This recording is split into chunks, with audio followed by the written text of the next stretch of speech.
Apa hanya segitu atau memang segitu aja yang tidak dipamerkan, atau apa impactnya kalau yang 1.000 triliun itu digelar di depan mata publik? Itu untuk apa itu? Untuk tukar tambah, atau betul-betul ini adalah satu kegiatan rahasia yang sudah diintai oleh kejaksaan dan baru dibuka sekarang? Kan semua itu juga menimbulkan pertanyaan, apa sebetulnya yang terjadi di dalam sistem penegakan hukum kita.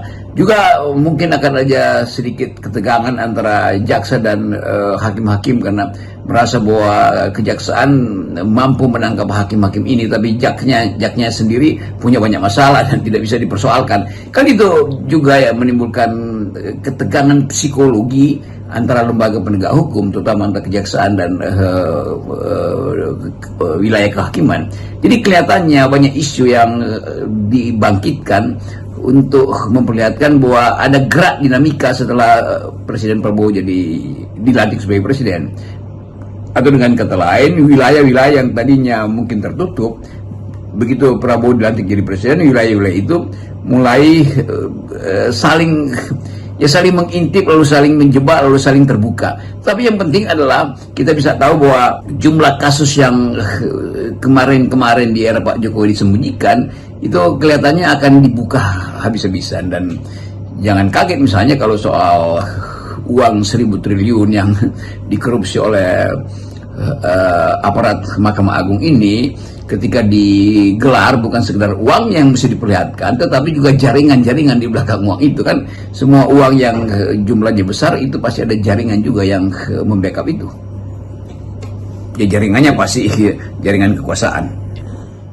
Kalau kita balik lagi ke judi online, sesungguhnya nama-nama bandar besar itu sudah beredar luas. Beberapa media melalui investigasinya juga sudah sering membongkarnya. Tapi mereka ini kan tampaknya jadi semacam tokoh yang untouchable, nggak tersentuh. Ya kalau tersentuh itu hanya ketika rame-rame begini ya, ribut-ribut besar, seperti pada waktu kasus Verdi Sambo, waktu itu kan kemudian Mabes Polri, Kapolri memerintahkan semua bandar judi online disikat.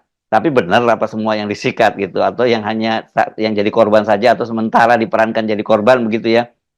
Dan sekarang ini setelah Presiden Prabowo menyatakan kepada publik, ya kita menduga-duga ya pasti nanti akan ada penangkapan-penangkapan besar. Tapi setelah nanti perhatian publik dan juga tidak ada statement dari Presiden, ya kembali lagi mereka bebas merdeka gitu. Kasakusuk tentang siapa orang-orang itu yang disebut sebagai bandar ini mungkin bisa ditanya pada banyak pemimpin redaksi atau pada jurnalis senior yang sebetulnya tahu apa yang terjadi di belakang itu. Tetapi kita juga mesti lihat kondisi sosio-psikologi yang akan terjadi kalau nama-nama itu betul-betul digelar, dan harusnya digelar supaya